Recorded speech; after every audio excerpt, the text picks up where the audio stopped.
The town of Dry Creek lay flat beneath a blood-red sky, the sun sinking into dust and distance. Wind dragged loose straw across the empty main street, rattling against the posts, where horses once tied, as if whispering names that no one dared speak aloud. At the center of it all stood a woman, Sarah Ellison, the widow. Her wrists bore the burn of rope. The townsfolk had bound her, not for theft nor bloodshed, but for something harder to name. Loneliness mixed with rumor, independence mistaken for sin. They said she kept to herself too long after her husband's death. They said her lamp burned at odd hours, her prayers too soft, her face too proud when men tried to offer pity. In the West, a woman alone was dangerous. She unsettled men who wanted obedience, and unsettled wives who feared she carried some secret fire. The sheriff had given no verdict, just a nod to the men who dragged her into the square. A sign hung from her neck, rough letters scorched into wood, unfit. It swung each time the wind pulled at it, knocking against her chest like a cruel heartbeat. Children peered from doorways, their mothers' hands gripping their shoulders tight. Old men leaned on canes, watching with clouded eyes that still remembered other hangings. No one spoke. Silence in Dry Creek could bury a body deeper than any grave. Sarah stood straight, rope biting her skin, dust in her throat. She would not beg. If her life had shrunk down to this moment, bound, displayed, judged without words, she would not gift them tears. Her grief had already buried a husband and 2 stillborn children. She had nothing left for the crowd but her stillness. Yet in the far stretch of road, where the last light met the plains, a rider approached. His horse was limping, saddle worn. The man slouched as though the desert had drained him near to death. Dust covered his face and clothes, yet his eyes carried something the town had not seen in years, hunger not for land nor money, but for life itself. The townsfolk turned. Sarah did not. She kept her gaze on the horizon, though the sound of hooves drew closer, deliberate, like a heartbeat cutting into silence. The cowboy stopped short of the gallows post. He studied the widow and the sign around her neck. Then his cracked lips parted, voice low, torn from thirst but steady. "Untie her." The crowd shifted. The sheriff spat tobacco into the dirt, narrowed his eyes, and asked, "And who in hell are you to speak in this town?" The stranger did not answer.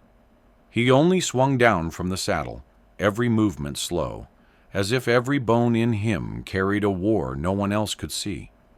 Sarah felt her breath catch, not with hope, not yet, but with the raw ache of being seen.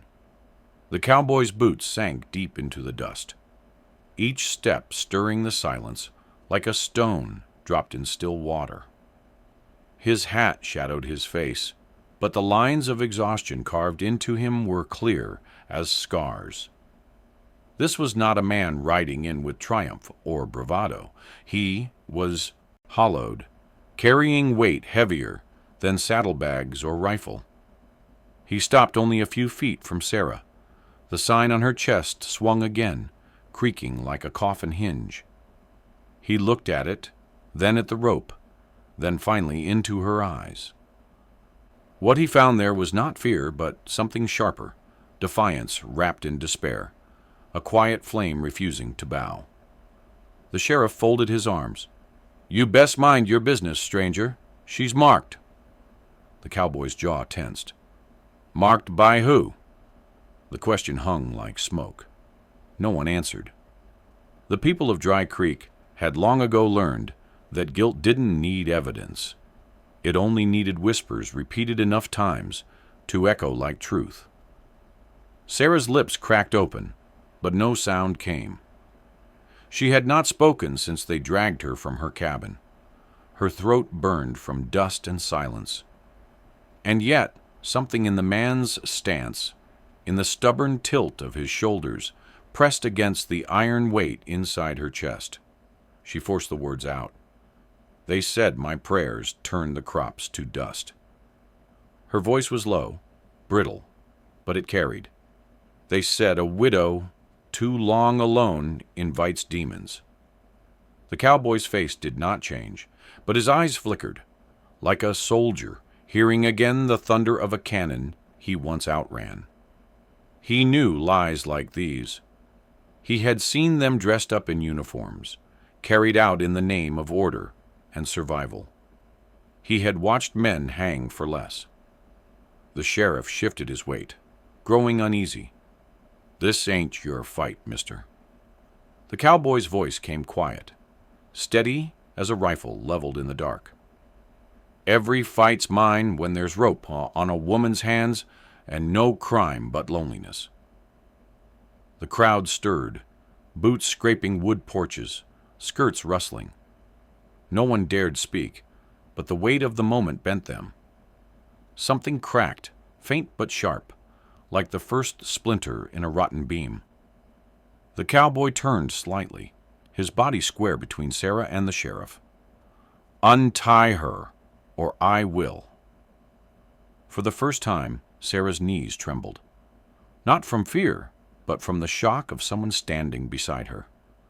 After so long of carrying silence as her only shield, the sound of one man's voice had cracked the town's wall of indifference. The sheriff's hand hovered near his pistol. The crowd held its breath. The rope burned against Sarah's skin. The sign bumped her chest. The evening wind rose. And in that suspended second, she knew, whatever this stranger carried, he had laid it down for her. The sheriff's hand lingered on the pistol grip, thumb tapping slow against the hammer. His jaw worked like he was chewing on the choice itself. Around them, the crowd leaned forward, caught between fear and hunger for spectacle. The stranger's shadow stretched long across the dirt, falling over Sarah's boots. She felt it there, like a cover, like shelter. It had been years since anything shielded her. You don't know her, the sheriff said finally, voice sharp as barbed wire. The cowboy's eyes darkened. I don't have to. Something in the way he said it made Sarah's skin prickle. A man speaking from wounds too deep to name. The sheriff gave a humorless laugh. You look half dead yourself. Ain't no law that says you can ride in here, mouth off, and walk out breathing. The cowboy didn't blink. His hands stayed loose at his sides, though his whole body was a coiled wire. Ain't no law says you can hang a widow for silence either. Murmurs rippled through the crowd. Sarah felt it, the shift, slight but certain. A child clutched his mother's skirt and whispered too loud, Mama, why she got a sign if she ain't bad? The mother hushed him, cheeks burning, but the words had already cracked the air. The sheriff's face stiffened. He spat again, eyes darting at the people on porches. They weren't fully with him anymore, and that was danger. Stranger, the sheriff said, voice low with warning, best take your horse and leave before you find yourself the next one in rope. At that, the cowboy's gaze drifted, not to the sheriff, not to the crowd, but to the horizon where the sky burned down into ash. For a moment his face opened, raw, the mask slipping. Sarah saw it then, the ruins he carried.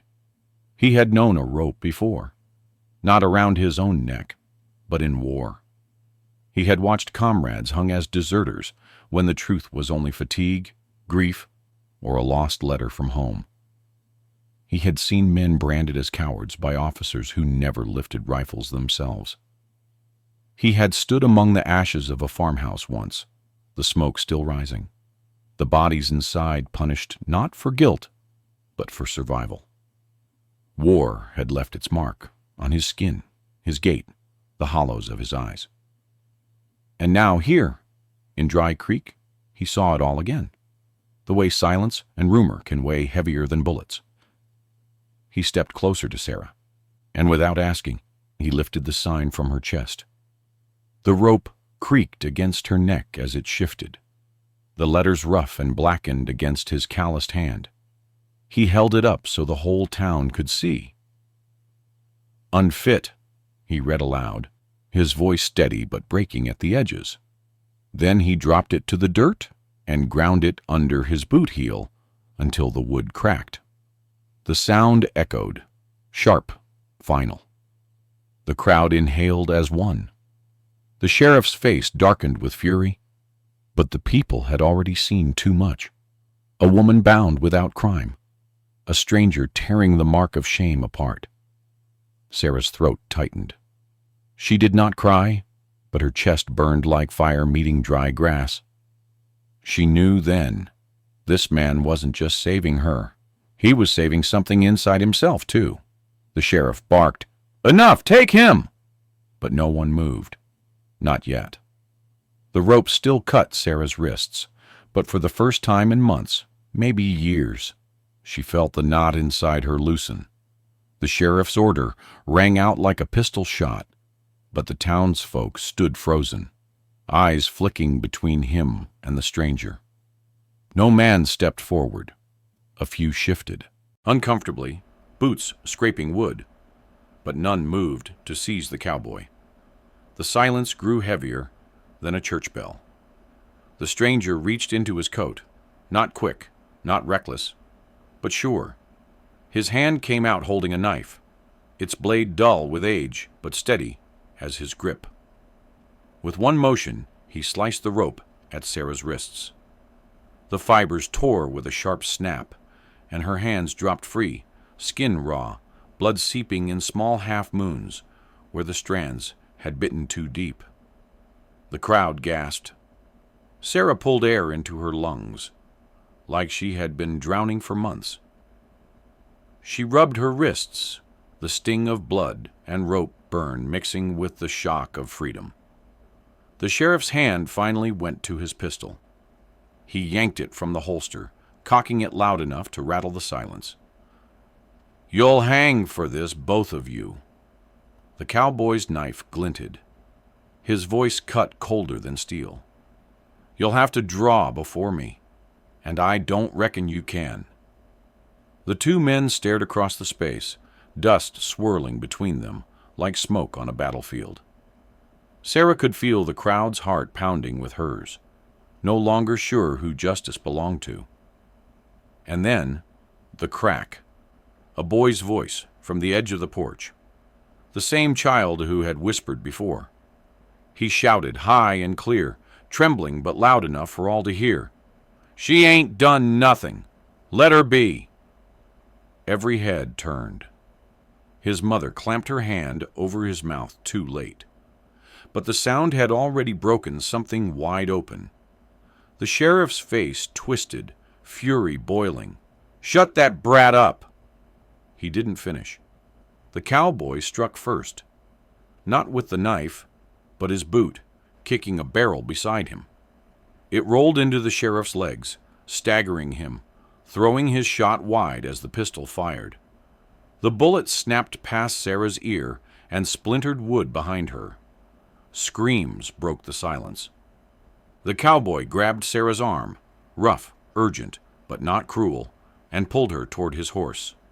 The crowd scattered, skirts and hats and dust flying. A few men half reached for rifles, but faltered when the sheriff barked another order. "Stop them! Stop!" But the town was no longer his. The people hesitated, torn between the law they'd followed too long and the truth they'd just witnessed. None moved fast enough. The cowboy boosted Sarah onto the horse, then swung up behind her. His arm wrapped firm around her waist, steadying her as the horse snorted and pawed the dirt. "Hold on." She gripped the saddle horn with blistered hands. The sheriff aimed again, fury boiling over, But an old man, one of the porch watchers, stepped forward and laid a hand on the barrel, pushing it down. His cloudy eyes met the sheriff's with something like weary defiance. "Not today." That small act was enough. The crowd parted, dust rising as the horse surged forward, hooves pounding down Dry Creek's main street. Sarah's hair whipped her face, the wind cold and raw, rope burns stinging against her skin. Behind them, the town shrank, its silence broken, its verdict stolen. For the first time since her husband's death, she felt not condemned, but alive. The desert swallowed them fast. Once Dry Creek's lantern glow sank behind, there was only the sound of hooves, ragged breath, and the wide black mouth of night. The horse labored beneath their weight, muscles shuddering, nostrils flaring steam into the cooling air.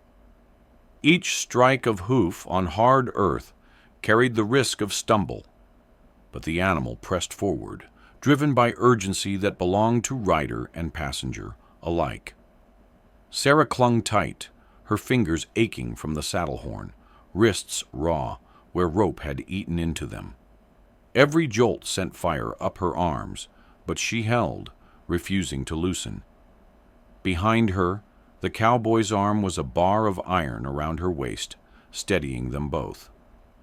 She could feel the heat of him, sweat and dust clinging to worn fabric, his heartbeat thudding through her spine. Only when the desert wind grew colder, the stars sharper, did he finally slow the horse to a weary trot. They came to a dry wash where scrub oak hunched low, shadows twisting over sand.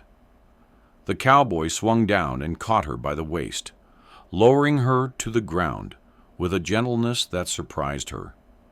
Her legs buckled, knees stung by gravel, but she steadied herself. The silence here was thick, broken only by the horse's harsh breaths. He pulled the reins around a rock and patted the horse's neck. "Easy, boy. You carried more than your share." His voice was low, a rasp torn from dust and thirst. Sarah pressed her palms to her raw wrists, feeling the sting. She looked at him then, really looked. In the moonlight his face was carved deep, skin leathered from sun, eyes shadowed with more than fatigue. He carried scars, not visible on flesh, but etched in the way he held his shoulders, as though expecting the world to strike again at any moment. "Why?" The word slipped from her throat before she could stop it.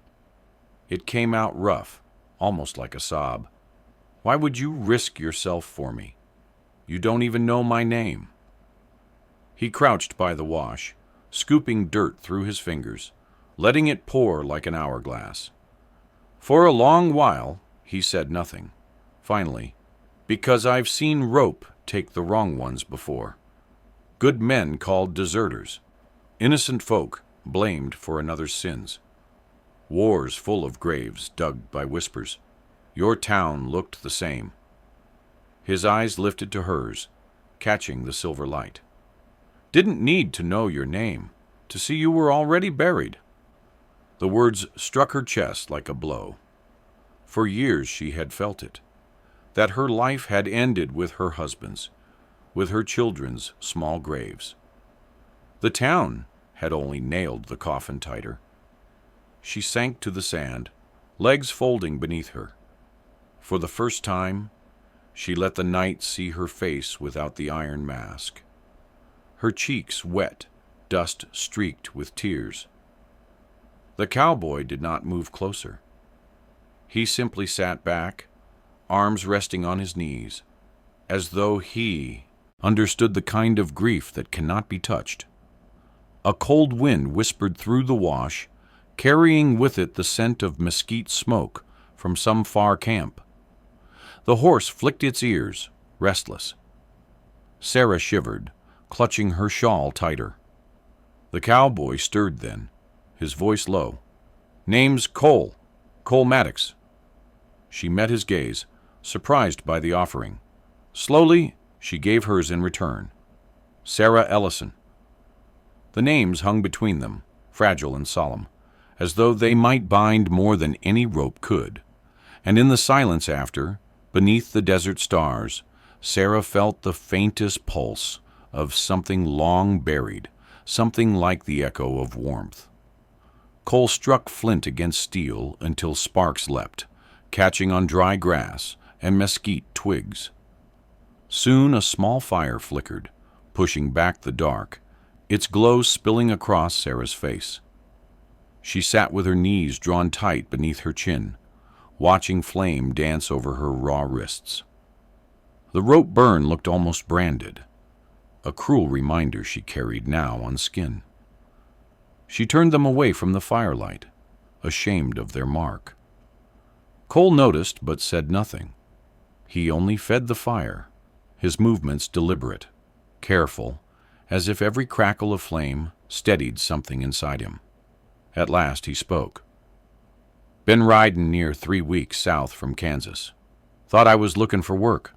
Truth is, I been riding away from graves." Sarah lifted her eyes. "Wife?" His jaw worked. He gave the smallest nod. "Wife. Little girl, too. Fever took 'em both before the war even quit. I buried them myself, but I kept hearing their cough every night after. Couldn't set foot in the house again. Left it all behind. Fields, walls, even their stone. Figured the road might drown it out." The fire snapped, sparks rising. He stared into it, as though it might consume his confession. Sarah's throat tightened. Loss spoke the same tongue no matter the name on its grave. She reached, almost without thought, and laid a hand near his on the dirt, not touching, but close enough the warmth might bridge the space. She whispered, "I lost 2 babes before they could breathe the world. And my husband, he took fever too. I thought maybe God was done with me. The town seemed to think so too." Cole finally looked at her. In the reflection of the flames, his eyes softened. Not pity, not shock, but recognition. The raw mirror of grief meeting grief. For a long stretch, neither spoke. The night pressed close, coyotes howling far off, the desert cold wrapping them in silence. Only the fire between them held any voice. At last, Sarah broke it. "When they bound me, I didn't fight. Thought maybe it was easier that way. Let them end what was already ended." Cole's face shadowed, anger stirring under the weariness. "Don't let rope or lies tell you who you are. I've seen cowards hide behind law, same as generals hid behind flags. You're still here, and that counts for more than their judgment." Sarah stared into the fire. The flames licked higher, as if reaching for something unseen. She felt her chest ache, not with the emptiness she'd carried for years, but with a sudden weight of being witnessed. Cole leaned back, pulling his coat tighter. He looked at her once more, voice gravel low. "Don't mistake me. I ain't no savior. I just couldn't watch them bury one more soul that hadn't earned it."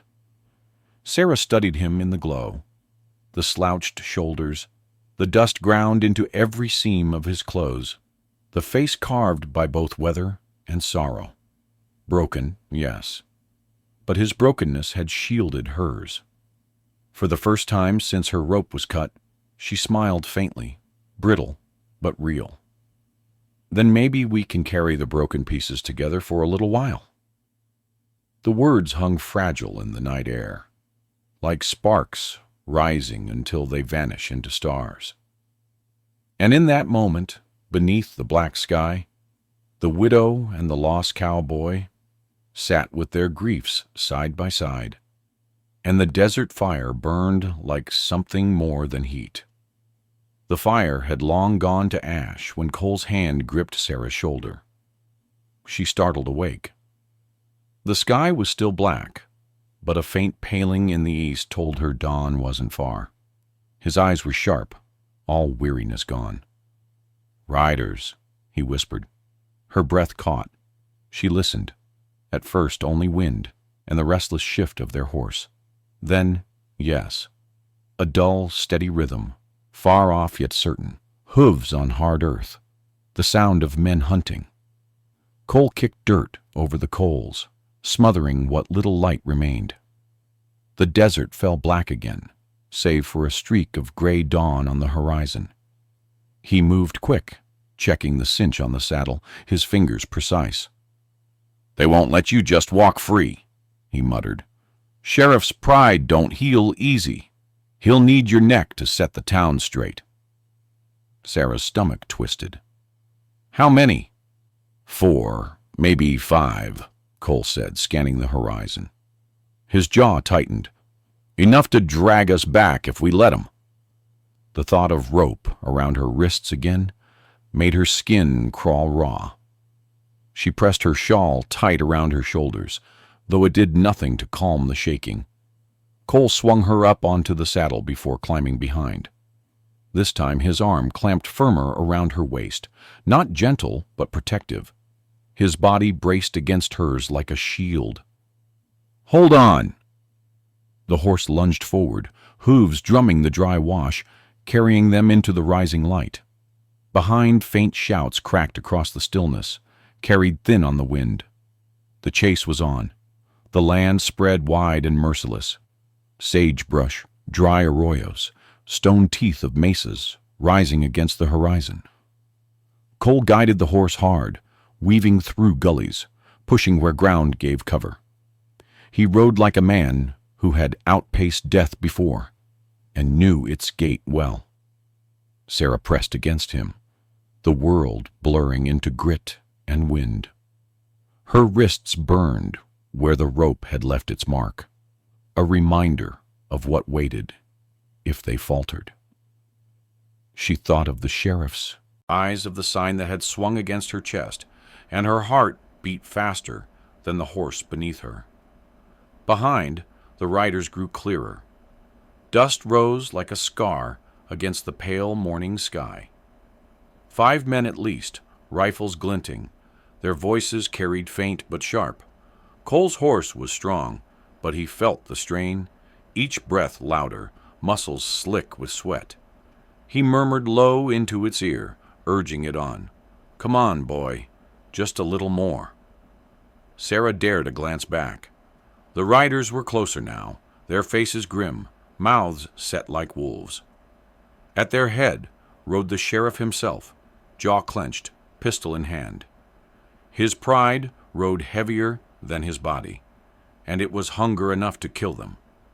Fear clawed her throat, but deeper than fear, something else stirred, anger. Not just at the sheriff, but at every whispered word, every look that had cast her as curse, every silence that had buried her alive. She clenched the saddle horn, her voice ragged. "We can't let them take me back.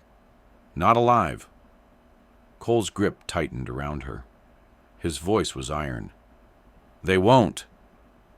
The sun broke then, spilling gold over the desert. It lit the rope burns on her wrists like fresh brands, and she swore she felt them burn again, not as shame, but as fire. The hunt closed in, dust and dawn colliding. The desert rolled them toward stone. Ahead, a canyon split the land like an open wound, its walls jagged, shadowed, and unforgiving. Cole pulled the reins hard, driving the horse into its mouth. The hooves echoed against rock, the sound bouncing back like a warning drum. Sarah clutched the saddle horn, her eyes darting over the walls, rising close on both sides. "We'll be trapped." Cole's voice was a low growl. "Better trapped with rock than swallowed in the open. Gives us ground to make a stand." The horse plunged deeper, lungs rattling, flanks lathered. Finally, Cole reined it to a halt, where the canyon narrowed, sheer walls rising straight like the inside of a coffin. He swung down, pulled Sarah with him, and pressed her back into the stone. His hand brushed hers, rough, brief, but steadying. "Stay low, no matter what." Sarah's breath came fast, sharp, with the copper taste of fear. She wanted to speak, wanted to tell him not to throw his life into the teeth of these men for her, but her voice stuck like sand in her throat. The riders came quick, the thunder of hooves multiplying against stone. Dust rolled into the canyon, choking the light. Cole stepped forward, pistol drawn now, his frame tense but rooted, like a weathered oak daring the storm. The first rider rounded the bend, rifle already half raised. Cole fired. The shot cracked through the canyon, deafening, echoing like 100 rifles at once. The rider's horse reared, throwing its man against stone. His rifle clattered useless to the ground. The others pulled up sharp, startled, dust billowing around them. The sheriff rode to the front, pistol high, his face twisted with rage and disbelief. "You think one gun's gonna stop us all?" he spat, voice rattling through the canyon. Cole didn't flinch. His voice came steady, though Sarah could hear the wear in it. "I think one gun's enough to make you count the cost." The canyon pulsed with silence, broken only by the horses' snorts, the shuffle of boots and gravel. Sarah crouched against the stone, her raw wrists pressed to her chest. Every instinct screamed to close her eyes, but she didn't. She forced herself to watch, to see, to bear witness. She would not be blind again to the moment others decided her fate. The sheriff sneered, his pistol wavering toward Cole. "Step aside, Maddox. Give me the woman, and I'll let you ride out of here with breath in your lungs." Cole's jaw locked. "You'll take her over my body." Sarah's pulse thundered, and in that instant, something inside her shifted. She was tired of being carried, dragged, silenced. Her voice tore free, ringing sharp against the stone. "I am not yours to take!" The words cut through the canyon louder than the gunfire had. For a heartbeat, even the sheriff's horse balked, stamping restless at the sound. The men hesitated. A woman's defiance was more dangerous to them than any bullet, because it made them see their cruelty in daylight. The sheriff snarled, raising his pistol higher, but his own men's eyes flickered. One shifted in the saddle, uneasy. Another lowered his rifle a hair. The crack in their silence had spread. Cole's voice followed, low but lethal. "Looks like they're not so sure, Sheriff." The canyon held its breath. And then the sheriff shouted, a sound more desperate than commanding, and spurred his horse forward. Cole's pistol fired again. The canyon lit with thunder. The sheriff's horse lurched at Cole's shot, screaming as the bullet grazed its flank. It reared high, nearly throwing its rider. The sheriff clung on, rage twisting his face, but his pistol fired wild, the bullet sparking uselessly against stone. The canyon erupted. Rifles cracked, bullets whining off the walls, dust exploding into bitter clouds. Horses screamed. Men shouted. Cole fired again, dropping another man's rifle from his hands. He moved with a soldier's instinct. Conserve bullets. Aim true. Let fear carry the rest.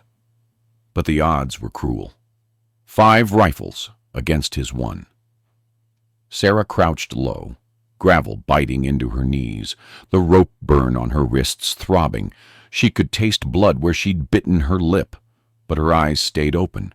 She would not look away. A bullet struck close, shattering stone. Chips of rock cut her cheek. The sheriff bellowed, spurring forward, pistol raised, eyes locked on Sarah now, as if killing her would silence the defiance she dared to shout. Cole saw it, and he moved. He stepped between her and the pistol's aim, his body the shield. The sheriff's shot rang out. Cole staggered, a harsh grunt torn from him, blood blooming dark across his coat. "No!" Sarah's cry split the canyon. Cole swayed, but his hand did not falter. He lifted his pistol, steadied it with both bloodied hands, and fired. The sheriff's chest snapped back. For a breathless moment, he sat upright in the saddle, eyes wide, mouth twisting as though words still clawed to get out. Then he fell, crashing hard into the canyon dust, pistol dropping limp beside him. Silence cracked open. The horses pawed nervously, the riders shifting uncertainly. Their sheriff lay broken in the dirt, and the canyon walls swallowed the last echo of his voice. Cole dropped to one knee, his pistol clattering beside him. Blood seeped fast through his shirt. Sarah crawled to him, hands shaking as she pressed them against the wound. The warmth of his blood ran hot through her fingers, staining them with the life he had risked for hers. "Don't you dare leave me now," she whispered, fierce and trembling. The other riders hovered, leaderless, staring at the fallen sheriff. One man spat into the dust and holstered his rifle. "Ain't worth dying for pride." Without another word, he wheeled his horse and rode out of the canyon. Two more followed, their faces pale, silence heavy as guilt. Only one lingered, eyes torn between vengeance and fear. His rifle trembled in his hands. Sarah rose, her palms dripping with Cole's blood, and stared at him with fire in her eyes. "You saw it," she said, voice like steel. "You saw what rope does, what lies do. If you've got God in you at all, ride away." The man swallowed, dropped his rifle into the dust, and fled with the others. Only Sarah, Cole, and the sheriff's corpse remained. Her chest heaved. She looked down at the man who had saved her, who had bled to break her chains. His breath came shallow, ragged, but still alive. Beside him, her eyes caught the scrap of wood half buried in the canyon dust, the broken sign the sheriff had carried in fury. She picked it up. The word still scarred its surface. Unfit. Her hands shook, but her choice was sure. She carried it to the fire pit they had left smoldering from the night before. With flint and spark, flame caught again. She held the sign above it, then thrust it into the fire. The wood crackled, hissed, and black smoke curled into the sky. The word burned away, letter by letter, until only ash remained. Sarah stood over it, her blood-stained hands glowing in the firelight. "Never again," she swore. The canyon smelled of dust, blood, and smoke. And in that trinity, something shifted. By the time the smoke cleared, the canyon lay silent, but for the restless stamping of Cole's horse. The sheriff's body was already cooling in the dust, eyes open, fixed forever on nothing. His pistol gleamed beside him, useless now. Sarah's hands trembled as she pressed cloth torn from her shawl against Cole's wound. He gritted his teeth, a low growl escaping, but his eyes stayed on her, steady, unflinching, even as blood soaked through her makeshift bandage. "You've carried enough rope for one life," he rasped. Don't carry me too." Her throat tightened, but her voice came fierce. "I will carry what I choose, and I choose you." The words surprised her as much as him. She had thought passion buried with her husband, love locked in the cold earth with her children. But here it was, raw, unpolished, stubborn as mesquite roots, clawing through stone. Not romance in silk and roses, but something forged in survival, blood and defiance. Cole's eyes softened, lids heavy with pain, but a faint, almost broken smile tugged at him. "Then I reckon I can hold on." Together they rose, She slung his arm across her shoulders, bearing his weight, though her own knees quivered. Step by step, they moved toward the canyon's mouth, the horse following close, reins dragging. The sun was high now, burning gold over the land. The desert stretched endless, cruel and beautiful, but it no longer felt like a prison. With every step, Sarah felt the ash of the burned sign settle behind them, left for the wind to scatter. By the time they reached open ground, the riders were gone. Dry Creek would whisper again, about the widow who defied her noose, about the sheriff struck down, about the stranger bleeding beside her. But whispers no longer held the same weight. She had seen a crowd's silence break. She had seen shame burn to smoke. They stopped near a patch of mesquite, where the land opened wide. Cole leaned heavy on her, his face pale, but his grip firm. Sarah lowered him carefully to rest against a rock. The horse nosed close, warm breath brushing her shoulder, as if standing guard. Sarah's gaze lifted to the horizon. She thought of the town she'd left behind, of the empty house that had once been her coffin. She thought of the graves she carried inside her. Then she looked at Cole, the man who had laid down his ruin beside hers, who had bled so she might breathe. She picked up a flat stone from the ground, rough and solid, and pressed it into his bloodied hand. For as long as you keep this, you'll know you weren't alone. Neither of us were. Cole's fingers closed around it, slow but certain. The desert wind rose, lifting ash from the canyon behind them, carrying it into the wide, endless sky. Sarah knelt by Cole's side, her wrists still raw, her hands still red, her heart pounding not with fear, but with something harder, brighter, survival. They were not saved by triumph, nor by crowd, nor by mercy. They were saved by a crack in silence, a rope burned to ash, and the stubborn refusal of two broken souls to lie down and die. And as the wind carried the smoke and dust away, Sarah whispered, not to Cole, not to the land, but to whoever might listen, near or far. Tell them we lived.